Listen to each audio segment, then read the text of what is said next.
पुश्तैनी जमीन को खरीद बिक्री अब आसानी से नहीं होगी। इसके लिए सरकार द्वारा एक नया अपडेट जारी किया गया है, जिसमें कि पटना हाईकोर्ट ने साफ साफ आदेश दिया है कि जमाबंदी कराने के बाद ही अब आप अपने पुश्तैनी जमीन की खरीद बिक्री की जाएगी।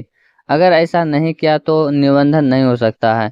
तो इसके बारे में पूरे डिटेल में आज के इस वीडियो में बताने वाले हैं, तो वीडियो को पूरा जरूर देखें।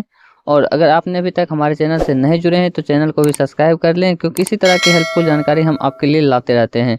साथ ही आपने इस वीडियो को लाइक नहीं किया तो एक लाइक भी करें, जिससे हमें भी इसी तरह की और भी वीडियो बनाने में मोटिवेट मिलते रहे।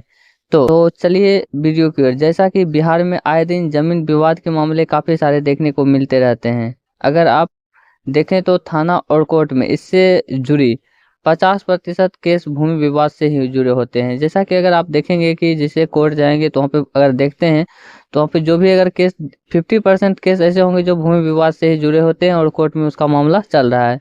तो इसके लिए तो इस तो इसको लेकर सरकार और पुलिस प्रशासन भी कोशिश में है कि भूमि विवाद के मामले निष्पादित हो, ताकि विवाद बढ़े ना। बावजूद इसके प्रदेश में जमीन विवाद दिन पर दिन बड़ी समस्या बनती जा रही है। इस विवाद में हत्या तक की जा रही है। हजारों हत्याओं और केस के बाद अब राज्य सरकार की नींद खुली है, जिसमें सरकार भूमि विवाद के निपटारे के लिए एक ठोस कदम उठा रही है, जो एक मील का पत्थर साबित होने वाला है। जिसमें कि बताया जा रहा है कि हाईकोर्ट के फैसले का व्यापक असर प्रदेश में अब जमाबंदी कायम करने वाले कर जमाबंदी प्रदेश में अब जमाबंदी कायम रखने वाले लोग ही जमीन की बिक्री कर सकेंगे। हाईकोर्ट पटना का एक फैसला आया है। इसी के आलोक में मद्य निषेध उत्पाद एवं निबंधन विभाग के एक आदेश जारी किया है कि विभाग के उप निबंधक महानिरीक्षक मनोज कुमार संजय ने राज्य के सभी डीएम को पत्र भेज धरातल पर फैसले के अनुपालन सुनिश्चित करने को कहा है। बताया गया है कि हाईकोर्ट के आदेश का व्यापक असर होगा और लोगों को जमीन विवाद से बहुत हद तक राहत मिलेगी। यानी ना विवाद होगा और ना कोर्ट और थाना का चक्कर काटना पड़ेगा। जैसा कि पूर्व में सरकार ने जारी किया था आदेश, इससे पहले भी सरकार यह आदेश जारी किया। बिहार में बिहार रजिस्ट्रीकरण नियमावली 2008 में बदलाव के साथ 10 अक्टूबर 2019 को अधिसूचना जारी की गई थी। इसके तहत जमाबंदी रखने वाले लोग ही जमीन की रजिस्ट्री कर सकते थे, लेकिन सरकार के इस फैसले के खिलाफ हाईकोर्ट ने अपील दायर कर दी थी। अमोद बिहारी सिंह बनाम बिहार सरकार के मामले में हाईकोर्ट पटना का फैसला आने तक निबंधन विभाग ने जमाबंदी से संबंधित अपने आदेश पर रोक लगा दी थी। करीब 4 वर्ष बाद हाईकोर्ट से यह मामला सलटा है, यानी राज्य सरकार के आदेश पर कोर्ट से मुहर लग गई है। तो क्या है जमीन की जमाबंदी? देखिए, राजस्व विभाग द्वारा एक दस्तावेज तैयार किया जाता है जिसे जमाबंदी या अधिकारों का रिकॉर्ड कहा जाता है। इस रिकॉर्ड में जमीन का मालिक कौन है, कितना जमीन है सहित कई जानकारियां शामिल होती हैं।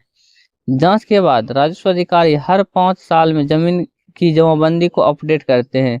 इसी के आधार पर जमीन की रसीद करती है। अब जमीन विवाद में भारी कमी आने की संभावना है। कल तक रजिस्ट्री ऑफिस की आपत्ति करने का अधिकार नहीं था।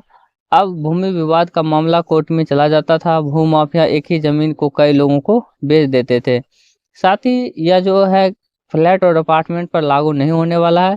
जैसा कि राज्य में लोगों को पास नुगत जमीन है, अभी भी जमीन दादा या परदादा के नाम से है। परिवार के लोगों के पास बीच बंटवारा मौखिक है। ज्यादातर परिवार के सभी लोगों के नाम से अलग अलग जमीन की जमाबंदी कायम नहीं है। ऐसे में लोग जमीन की खरीद बिक्री नहीं कर सक पाएंगे।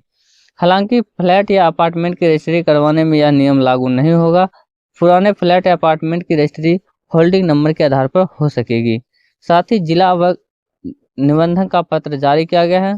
सरकार ने उक्त पत्र के आलोक में जिला अवर निबंधक ने आम जनता को जानकारी के लिए एक पत्र निकाला है, जिसमें कहा गया है कि बिक्री या दान पत्र में ऐसे दस्तावेज जिसमें विक्रेता दानकर्ता के नाम से जमाबंदी कायम होने का उल्लेख न हो तथा विक्रेता दानकर्ता के नाम से जमाबंदी कायम होने से संबंधित कोई साक्ष्य प्रस्तुत नहीं किया गया तो निबंधन अस्वीकृत हो जाएंगे। तो यह एक छोटी सी जानकारी थी। तो जानकारी कैसा लगे आप लाइक करके हमें इसकी जानकारी दे सकते हैं। तो मिलते हैं नेक्स्ट वीडियो में नेक्स्ट टॉपिक।